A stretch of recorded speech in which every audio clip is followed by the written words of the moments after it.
Hello, hello. Welcome back. We are on the STRU podcast. Hooray, hooray.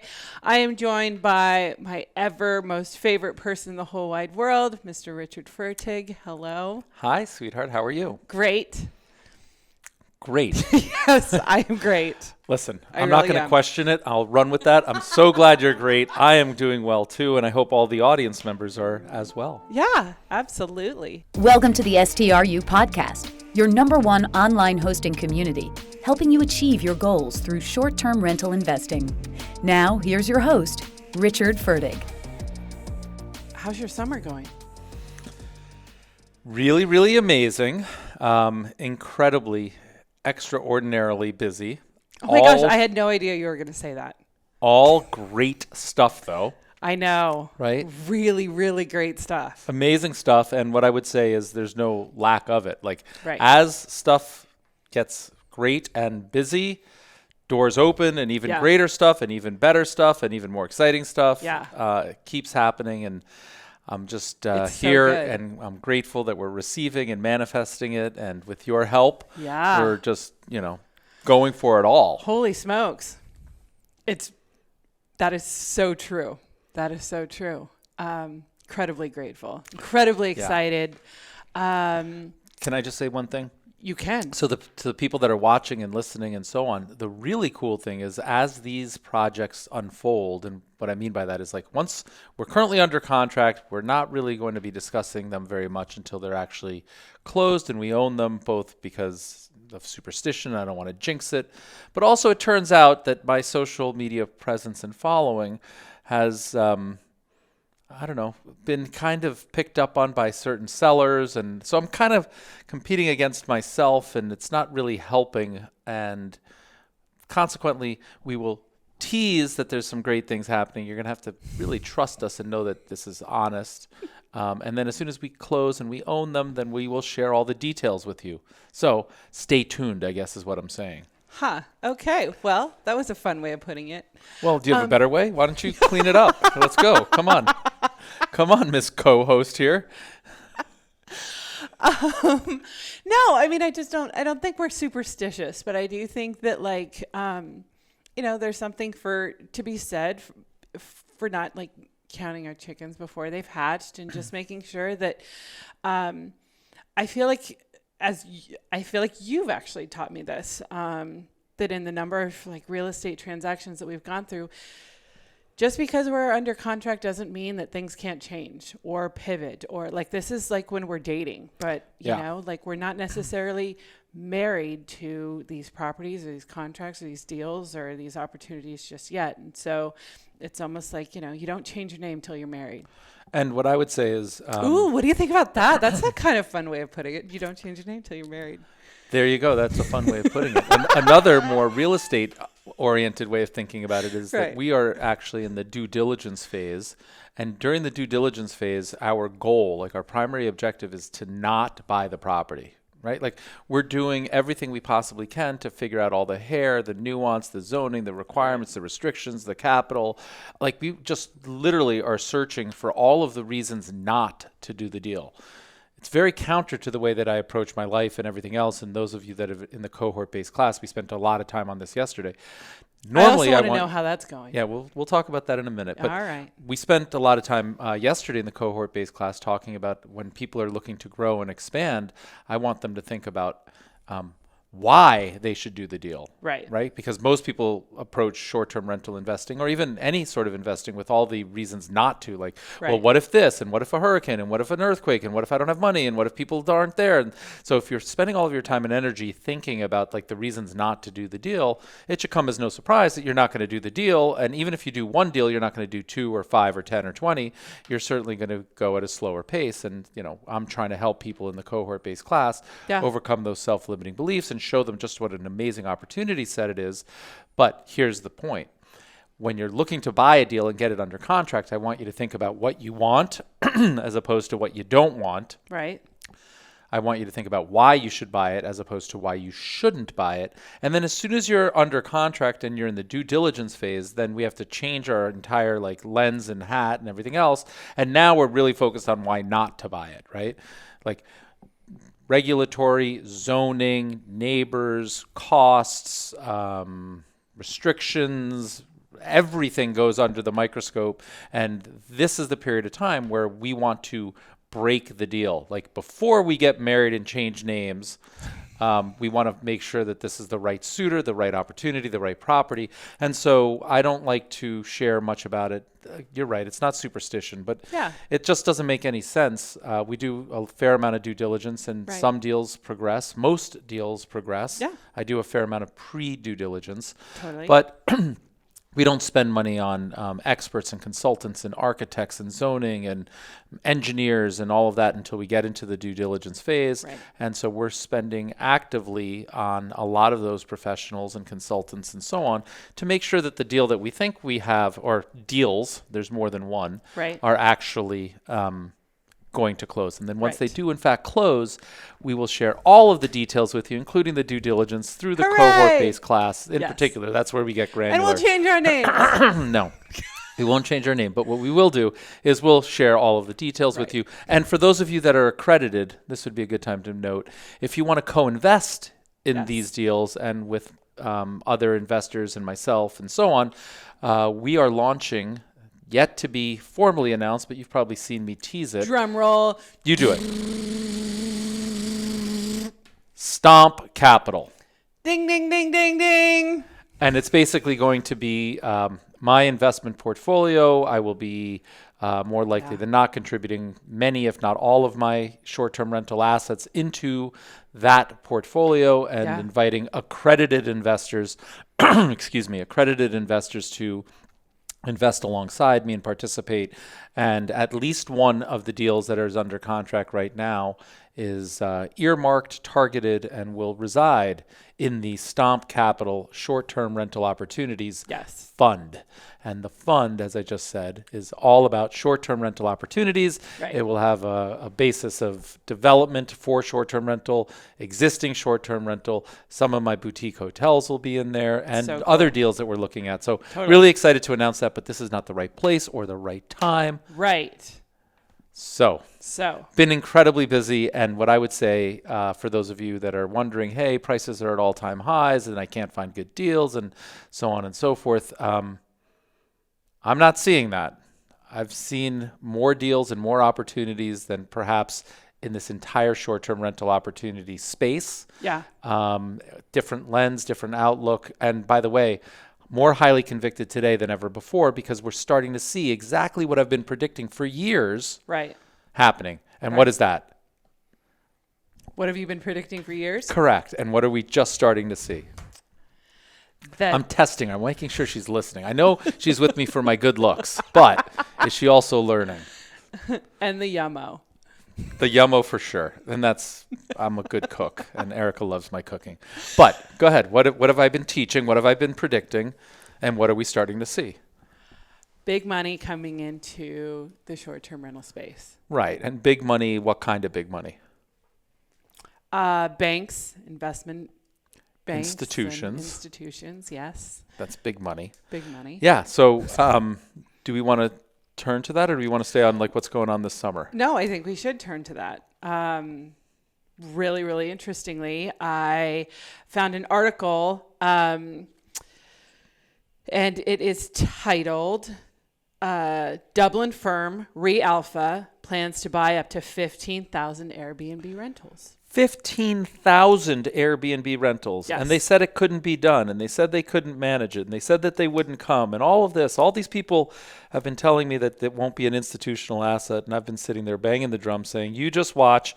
Anytime that there's this much yield, 3x the long-term rental. You know what? I don't even think that there's like a video that you could reference where you're saying that, because I think it would literally be like 85,000 videos where you've said that. Videos, Facebook posts, tweets, you name it. Things, I mean, look, as a prior institutional investor for the firms like the Blackstone Group, which we studied at length, by the way, in the cohort-based class in the first module, having worked at the Blackstone Group and then worked at Ramius Capital Group as co-head of investments of a $4 billion fund, I know exactly what these institutions are looking for because I used to get paid handsomely to find those opportunities. And exactly the thing that attracted me to Airbnb in the first place 7-8 years ago was exactly what these institutions are sort of discovering today. Right. So like there's no question in my mind that this is what's going to happen. Right. We found 2 articles in the last 2 days, and we talked about the first one in the cohort, I think, on Tuesday. We'll talk about this next one the next session. But I'm not surprised in the least. Frankly, I'm surprised it's taken this long for them to get started. And all of the objections and reasons that people say that the institutions wouldn't come, they can't manage it, that's all nonsense. Right. You know, money talks. They have a ton of money. They have nowhere else to place their money. They need the returns that the short-term rental marketplace is putting up, and they will either figure it out or they will hire people like me, like if and when I sell a portfolio of short-term rentals, or said differently, Stomp Capital Short-Term Rental Opportunity Fund decides to sell assets or sell its entire portfolio at a very low compressed cap rate, meaning we make tons of money. And by the way, all investing requires some risk. There's no guarantees. There's no uncertainties. My lawyers need me to tell you that, you know, everything is risk capital and you could lose money. However, that being said, I anticipate that we will do very well, and that's why it's my single largest investment. But when we sell to these institutions, if we choose to sell, we will do so at a very compressed cap rate. And then what we can do is we can also carve out a management agreement where we stay on managing all the stuff that they don't really need to do. So it like is the gift that keeps on giving. Totally. So it's a beautiful thing. I'm so excited. And the point that I'm making here, sweetheart, is this is why, like, I'm more convicted than ever before, right? Like, I've been waiting and waiting and waiting for validation. Totally. And now in the last 42 or 48 or 72, 48 or 72 hours, that's the math, right? 24, 48, 72. Yeah, you in the last 48 to 72 hours, I've now seen 2 different articles. One's a family office, one's Re-Alpha. One is buying a portfolio down in South Beach in Miami for $15 million. Then these people are buying 15,000 homes. 15 seems to be a nice number. Yeah. Planning to buy up $1.5 billion in homes with the goal of becoming the nation's largest owner of short-term rental property. Insane. Amazing. And so what I would say is a lot of people probably view that and say, well, there's a lot of competition and that's a net negative for the space. Quite the opposite. You know, so often what we think is a risk or a concern is actually the best thing that could happen to us. And I'll compare this to regulation. So many short-term rental hosts and entrepreneurs, or people that aren't short-term rental hosts or entrepreneurs and want to be but don't, they're worried. They're fearful of regulation. It's the wrong way to look at it. Regulation is our friend. Right? Like, I want regulation. I want to know where I can do this. I want taxes to be paid by my lodging guests because that creates a protective moat for my business. And I just actually filmed a video before this podcast where I gave this exact example. If I wanted to open up a restaurant, I'm not going to complain that I can't open up a restaurant like anywhere I want. I'm going to look for zoning that's zoned for restaurants, and then of the zoning that's allowed for restaurants, I'm going to pick the best location. Right. I'm not going to cry and get upset that I can't have a restaurant like in the middle of downtown or in town square or in my house. Right. I wouldn't expect that. So why for short-term rentals do entrepreneurs and hosts and investors get all upset that there's like different zoning and different communities and we have to limit our sandbox to those that want to play? Right. Like, I like that. And we are finding more opportunities today than ever before, playing in the sandbox, playing by the rules, adhering to all the regulations. So I don't know why others can't or why they fear it. And it's the same thing. Okay, so 15,000 homes are being owned by Re-Alpha, and they think it'll take about 5 years to do it. Right. There's something like 4 million listings on Airbnb. This is nothing. Right. Right? And frankly, I would like to compete against them because I know how to do this properly and they don't. It'll take them 3, 5, 7 years to figure out how to do it properly, or they're going to pay me or they're going to pay you to figure out how to do it. So it's just a validation that the asset class is emerging, up and coming, is on people's radars. It's going to continue. And that bodes really well because what happens here or in crypto or in any other asset classes, People get there, they don't really know how to value it. It's mispriced. Some early entrants get in, they make a lot of money. That attracts other people to get in, and then more people, and then more people. And this thing has tons of room to go, right? Like think of multifamily, for instance. Every single institution on the planet owns multifamily. And when all that money comes into the space, it gets bid up. Prices go up. So being long a lot of short-term rentals right now at the very early stages of the first two entrants in the institutionalization of this asset class is like exactly what I've been dreaming for. This is fabulous news. Well, I mean, it's proof that you see into the future. Well, that's not necessarily true, although in many cases I do. So, do you want to continue? Is there anything else meaty and juicy in this? It's just kind of interesting. It just, Realpha hopes to buy at least 15,000 Airbnb homes within 5 years, starting in the U.S., but eventually extending across the globe. The company is said it's raising $75 million privately for the venture by selling 7.5 million shares at $10 each. Its largest initial investors are owners of the Dublin development firm Crawford Hoying, who have invested $6.1 million in the venture. Amazing. And I think, by the way, kudos to them. They're smart. They're early. They will do much better than like the 100th institutional entrant, right? So these institutions all have different risk profiles. And the first institutions that are getting into it, we read about a family office in the cohort-based class. They have a different profile than, say, some institutions that run pension funds. They can't really risk quite as much. So they are more happy to get in later at a higher price once even more risk is off the table. But we're starting to see these institutions come in, and I just find it super exciting. And, what I would also say is, and maybe we'll take a minute to plug the cohort-based class here. This is why the cohort-based class was developed. This is exactly the investment thesis that we're articulating. I shared in, I don't know whether it was an email or a video or both, but Airbnb 1.0 was maybe 5 or 6 years ago when I got started, and you could literally just put like anything on Airbnb, you know, your pickup bed, your tent, any condo, anything, and you would do really well. Because there was a lot of supply and not a lot of, there was a ton of demand and not a lot of supply. So list anything, you'll do well. You don't even have to be a good host. Airbnb 2.0 is sort of where we are today, and the people that are listening to this podcast, and by the way, thank you very much for your attention. Thank you. People that are in the space right now are becoming more professional, more educated, working harder, expanding, and our standards are increasing. And so the people that are in the Airbnb 2.0 space are seeing incredible opportunities if they're doing it right. And the people that aren't doing it right and aren't educated and just listed anything, they're getting frustrated and they don't understand why their returns are going down. They don't understand why they're not getting as many bookings and so on and so forth. But this is the natural order of evolution. The strong are going to continue to thrive and the weaker are going to close and so on.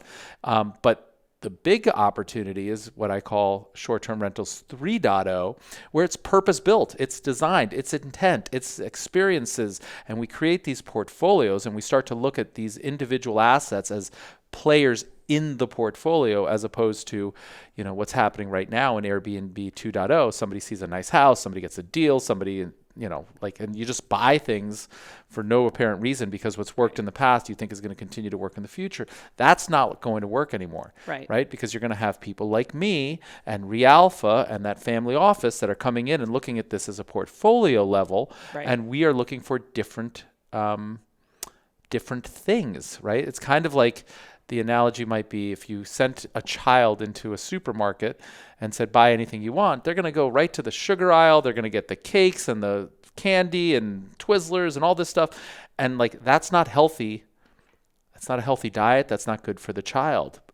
In the moment, it feels good. It's like, oh my gosh, this is so exciting. But you're not going to thrive on that diet.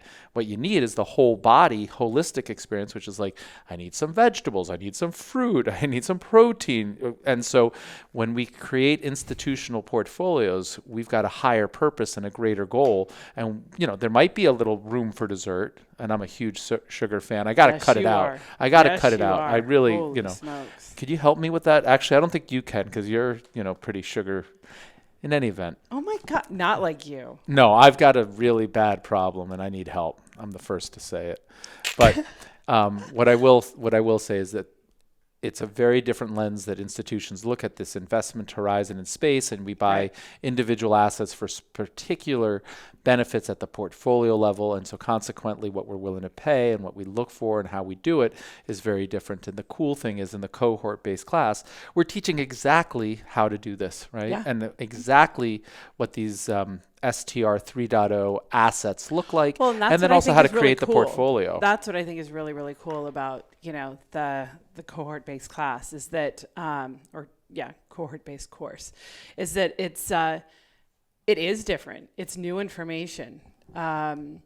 It's, foundationally, I think there's some of the same concepts as, live events that you've shared or in YouTube, videos and things like that. But it's just because you've been to a live doesn't mean that you've heard all of this. No, you haven't heard any of it. Right. Right. And what's also really cool is I love how conversational it is. It's very interactive. It's not just you. It's also, people are really engaged, asking great questions and are very curious. And, it sparks another question and another conversation. And, it's just, I think it's awesome. It's very cool. Awesome. The thing that I like about it, in addition to the fact that it's community based and so it's interactive and I'm asking questions and people are answering, raising their hands and answering, and then we drill down and so even cohort to cohort, even if the content is similar, there's massive room for growth. And so the people that signed up for the mastery that are going to go through 4 to 6 of these cohort-based classes in the course of 12 months, they're going to really understand and have a much greater level of understanding, in large part because different people are attending, and also the news articles and the case studies and what it is that we're focused on is timely. It's relevant, right? Like I'm not going to be using the exact same article that I used in Tuesday's class a year from Tuesday. I'm constantly scouring all of the news and feeds and Twitter and everywhere else to keep abreast of what's going on and think forward. So I just think it's a fabulous format. It's cool. And it's been amazing. And the most rewarding part for me personally has been, after the first session, people posted in our cohort-based class app, and we have a custom app that is just for the cohort, the breakthroughs that they had. And it wasn't just like one person posting. I think there was 3 or 4 different people that said they had major breakthroughs after the first, and we're seeing that after the second. And it's just like very rewarding, right? As this podcast is incredibly rewarding, I think we're touching dozens, if not hundreds of people that like to receive their content this way. The YouTube videos, we touch, maybe tens of thousands or hundreds of thousands of people, but it's one way, right? It's like me speaking out and then I get some comments. This is real time. It's engaging. It's back and forth. People asking me questions, me asking people questions, and then other people commenting and saying, hey, I thought you said this, and you forgot about it. But anyway, if you're interested in the cohort-based class, there's a wait list. I think it'll be in the description. I don't exactly know how the podcasting. Shouldn't they just go to the website? Yeah, which is brand new. Right. Amazing. Brand new website. www.str.university. Yeah. No .com or anything like that. This is a university. We're schooling you. We're trying to grow you. We want you to flourish. So www.str.university. And on there, I think you'll find the place for the wait list for the cohorts. And I've been really amazed with the amount of demand, and I'm very, very grateful and appreciative. Amazing. We've had dozens of people in each of the cohorts that have sold out already. We haven't even announced the third round of cohorts. I think we just link it in the bottom of my email. And by the way, if anybody's listening to this, I send out daily emails. You should subscribe. They're free. They're so good. Yeah, they're good, right? People like them. And I love doing them. And for me, it's kind of like a daily practice to write and to think and to motivate and grow myself and you. But you can sign up for that at the website as well. Yeah. And so the point being, in the bottom of my email, I've just included like a little, sign up for the wait list here. And we have dozens of people already for the third one. So I think this is going to be something that allows me to grow people, not necessarily on a one-on-one basis, but in a bigger community, tribe. And I'm very excited and grateful for everyone's attention and participation. Yeah. Well, and then there's also the professional option, which does get you a one-on-one. Yeah. And that actually is really kind of important. We have some seats available we're doing an investor summit in Palm Springs at the end of October. I think it's October 22nd or something like that. And everyone's going to stay at the hotel that I own. And we're going to do an investor summit. And Erica's going to take care of all the food and beverage and activities, and we're going to have a great time, and it's going to be all things STR, but like professional level investing. So if you want to participate in a year of cohort-based classes and you really want to take your game to the next level and you have some money to invest, come hang out with Erica and I, and I think it's a total of 12 people, 12 seats, and we have a few remaining for Palm Springs, October 22 through the 24th. And that's just going to be insane. Super small group, 72 hours with Erica and I and the top investors and entrepreneurs and people that are most committed to this. I mean, how do you not do that? Right. I mean, I'll go. I know you'll go. And if you're going, I'm going. I mean, it's just simple as that. Right. Okay, so yes, should we turn to some of the We've got some questions. Listener questions. Yeah. So, JD Roulard, and I hope I pronounced that correctly. Something I'd like to learn more about is additional ways to provide value to my guests. I love the STR YouTube interview with the lady who hosts in Hawaii. She started touching on some ways to provide value and to increase profits. And interestingly, some notes that he also shared was, I'm so inspired by you, and we just went under contract on a property that I have massive dreams for. This new project will be treated with the sky's the limit attitude. And I can't wait to share my progress with you in the class. LOL. You're the man, and I can't wait to meet you in person. Amazing. Awesome. Well, JD, congratulations. I know. That's fantastic. Yeah. Super cool. And I love the way that you're actually expanding your mind and you're changing, from the sounds of the comments, it sounds like you're changing your view on how to invest in this and sky's the limit and so on. Yeah. So that's remarkable. But the reality of it is this is all STR 3.0, right? Yeah. Like in STR 1.0 and 2.0, you're just selling 4 walls and a number of bathrooms and square footage. And if you read people's description, that's all it is.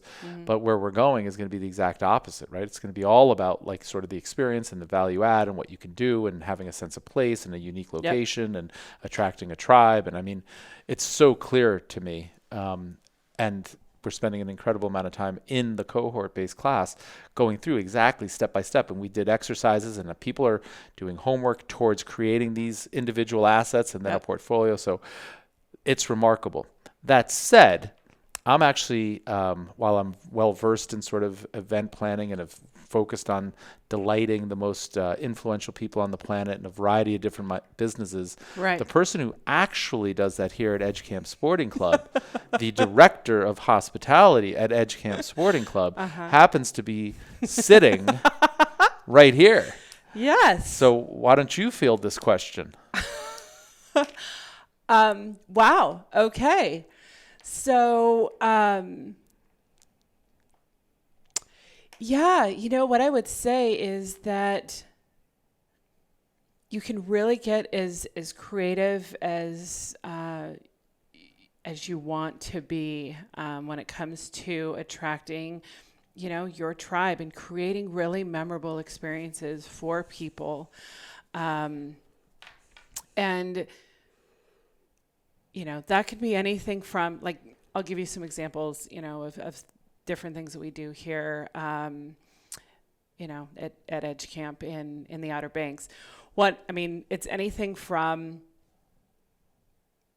providing the option of having somebody come in and do 2 to 3 hours of light housekeeping, a day, because, people don't want people themselves, or people don't want their partners or their families or their, team members to come in and have to, for the period of time that they're, staying at Edge Camp, taking out the trash and, filling the dishwasher or, cleaning the common areas. And so we're, washing the beach towels. And so having somebody come in and do that 2 to 3 hours a day and that being their focus, it relieves, everybody in the party to be able to just focus on other things that are far more important.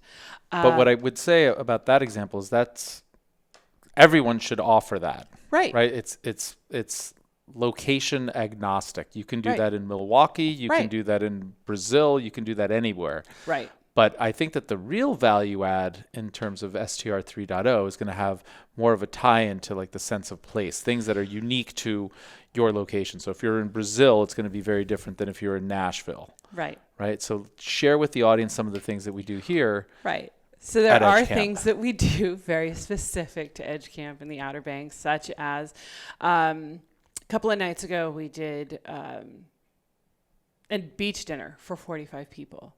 And what that consisted of was basically having, this family reunion of people come out and under, twinkling lights, right there on the beach, having a seafood boil with music and a bonfire and s'mores. And it was just literally every time, people walk onto the beach and see the setup and experience the dinner and experience, the s'mores and just the, coming together and that specially curated experience. I mean,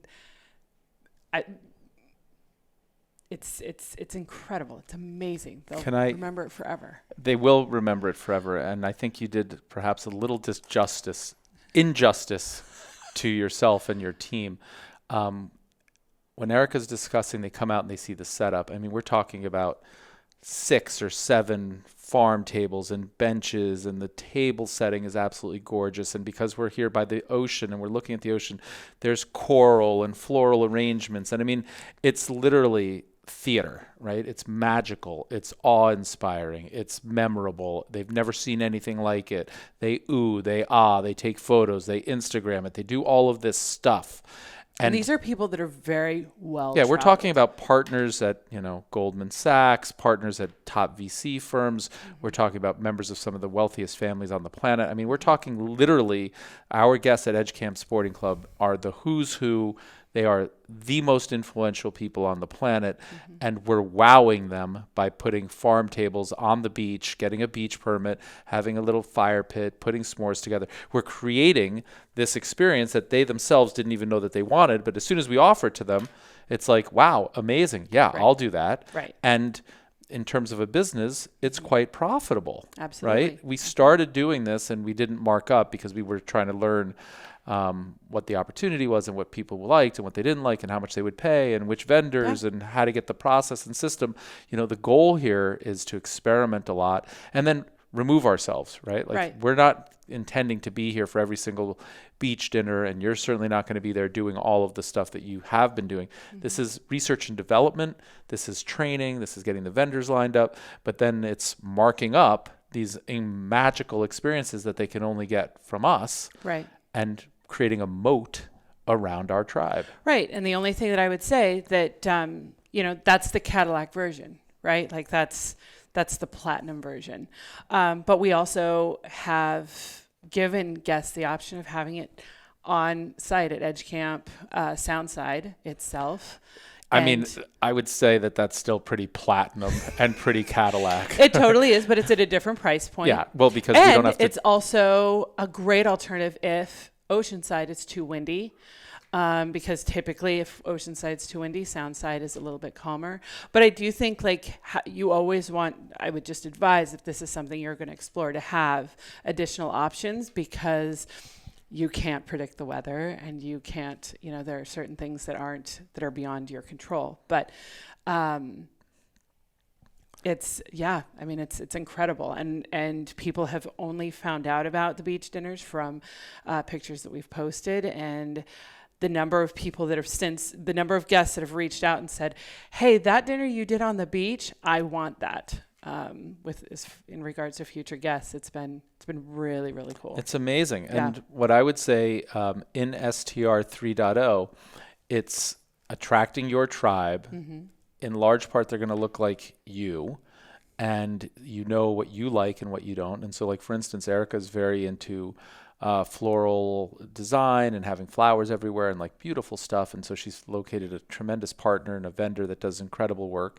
And she offers it to almost all of our guests. And I don't know, maybe half accept.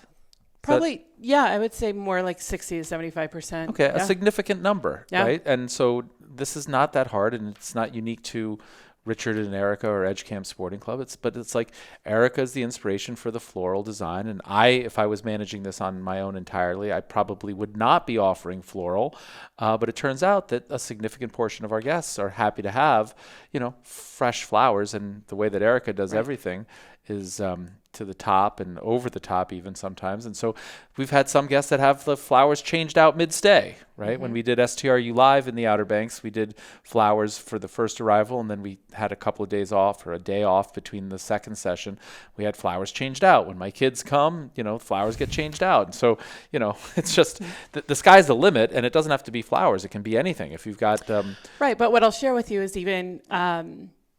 like determining why guests are coming, right? So our last, absolutely. So it wasn't this last group of guests, but the guests before were coming to celebrate his wife's 50th birthday.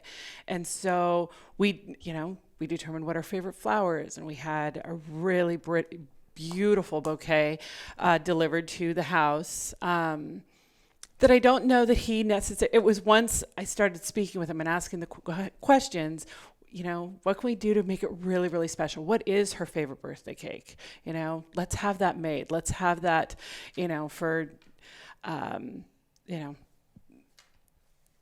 after dinner, and surprise her with it. And let's get the flowers delivered, and let's, just make it all that much more special and memorable and a true experience that, where she feels loved and celebrated, and he feels like a rock star husband. And even like this, another great idea is we have actually kiddos in house right now, and somebody's celebrating a birthday. So we had the snow cone truck come and deliver, snow cones in the driveway. And I mean,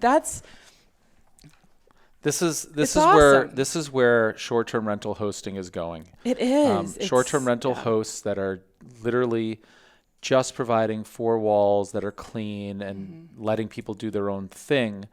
Aren't going to compete in the future. So we all have to get our sort of event planning, coordinating hats on, know our tribe a little better, design these experiences. And it's not hard. But do you think that somebody else is going to compete with us when we've got all of these experiences and people are writing about them in our reviews and they see the photos and all of that on Instagram? And so we're building our moat, right? Like every one of these events, our library, our catalog, our knowledge, our vendors, our ideas, our creativity are increasing at an increasing rate.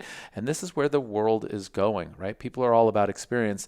And just to underscore one thing, I'm not saying that every single guest wants this. We have what we call bespoke hospitality. So it can be literally, you want to come and have total privacy. We do nothing. We just give you the keys and you enjoy it yourself. And some people opt for that. That's what they want. But then there's other people who say, I'll take the daily cleaning. And then there's other people who say, I'll take the daily cleaning. I want the daily beach cabana. I want the kayaks. I want the surfboards. But that's the beauty of it. That's the beauty it's a la of it. carte. So, exactly. So we don't have to keep anybody on staff. We don't have to keep that ongoing payroll for people that, that we have to continue to, pay even if the guest doesn't want that. It's, Can I share my favorite thing that we offer? Sure. and I'm not sure it's my favorite thing, but I think it's the thing that I would value the most in the long run. Okay. We offer professional photographers and videographers. So when it's somebody's birthday or whatever, a party, a wedding, a this or that, right? Yeah. Like we all know for weddings that people get photographers and videographers. But why wouldn't we do it for a 50th birthday or a 60th birthday or a corporate retreat? Or when we had STRU, we had Logan and Chris there, and we make videos and we create these photos. And those are the things that, reinforce what we've done, and they go back and they see it and they share it and they have it forever. And so some clients like it and some clients don't, but we offer it. And so we're just throwing out a whole host of ideas. Well, and what's really funny is, so that's something that you really value, but what's also happened is that it's something that your girls have come to really value. So literally the girls were here for an extended period of time. Well, it started when you first met in Bali. Right. I got hair and makeup and professional photographers, and everybody we had got matching. Yeah, we had matching outfits, and we created this whole photo shoot, and it was a thing. Oh my gosh, it was so fun. And how many of the girls' friends have referenced that photo shoot? Right. And so once we had that experience together, then the next time that we were all together in a similar situation, we were in St. Bart's. And so we had a professional photographer, and the photos are fantastic. Incredible. Epic. And so then they just came down here, spent a couple of weeks in the Outer Banks this summer. And so we had a professional photographer. And now my girls are like chomping at the bit. Where are the photos? Where are the photos? Where are the photos? Where are the photos? Hey, the photos back. And so it's the kind of thing where... That's awesome. The first time we did it, they didn't really get it. And now they look forward to it. They're excited by it, and they know. And, as a father, these are the things that I want to remember, the good times, the experiences, and what we do. And it gives me great comfort that, my kids are going to have everlasting memories in perpetuity of professional quality, of the good times that we shared. I wish I had better photos of my family when I was young and growing up. And the technology wasn't there and the capability wasn't there, and I cherish what I do have. But I think it's a wonderful gift that I'm giving them. This library, this catalog of annual events and so on that are just world class. Yeah. And I would say on a personal note as well, we've determined that your love language is very much quality time, and it's capturing quality time, that you can look back on. I think that it's just good. So for those of you that are watching, maybe not so much in the listening, but in the listening, I think you probably get it too. Yeah. Do you see, as we start to talk about sort of STR 3.0 and creating these experiences and creating these memories, how much more lit up we are? Yeah. Right? We're not like pulling, so what's going, it's natural and it just flows, and we're excited by it and we enjoy doing it, and we love the fact that we're creating these memories and these experiences from people. And if we love it, they love it. And if they love it, they're going to tell other people. And this is STR 3.0. Right. Right? And so if this resonates with you, or you want to learn how, or you need help or whatever, come join us in the cohort-based class, because this is the future of short-term rentals. This is where we're going. There's zero doubt in my mind. And if you're not doing this stuff, you will just have lower returns going forward, because people will elect to pay more money, a premium, for people that are activating the spaces, creating custom programming, understand who they are speaking to them, inviting them into their home, sharing these experiences, and creating all of this. People will gladly pay a premium for that. And if you're not doing any of it, that's okay. I'm not telling you that you have to change your business model, but what I am saying is you're going to face more competition and lower price pressure, and your returns will go down. Just study any investable asset class that goes through these exact same phases. This isn't like a prediction. This is just fact. So expect it. Or move to where the puck is going, get there early, create the moat, get the 5-star reviews, get the Instagram photos, get people talking about it, get people engaged. And then it's like almost impossible to break through. I gave this example earlier. My YouTube channel, I happen to think it's great content, and I really appreciate all of your attention and likes and subscriptions. And if you haven't, go check it out. But part of my competitive advantage in the short-term rental space on YouTube is the fact that I got started 4 or 5 years ago.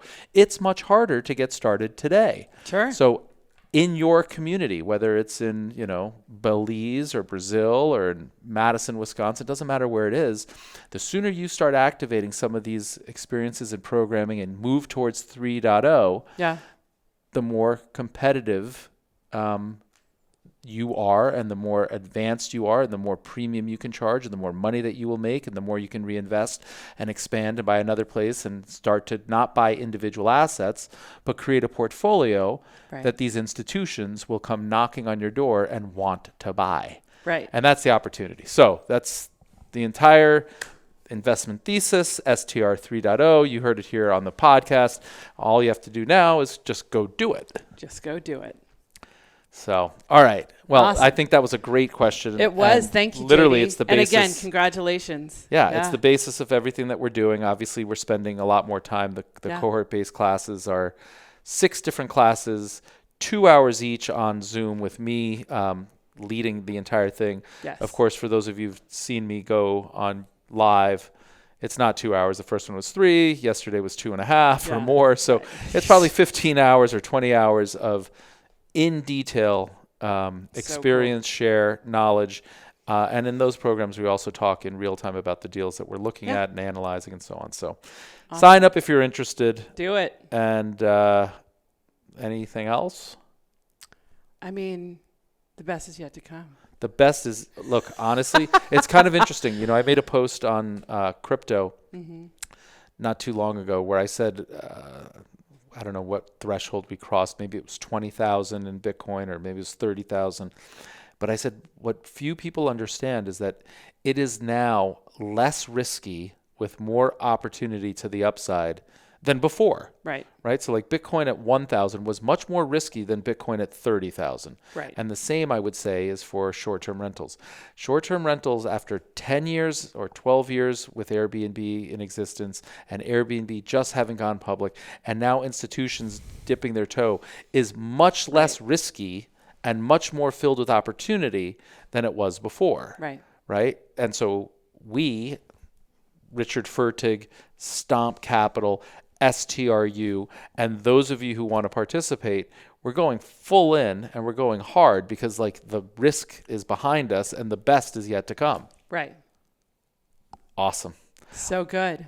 All right. Well, Ms. Bossy, thank you so much for this podcast. I greatly appreciate it. Absolutely. Absolutely. And friends that are listening and watching, we really appreciate you. I can't thank you enough. 100%. And if there's anything we can do to help, please post it, reach out, be in the Facebook group, comment on YouTube.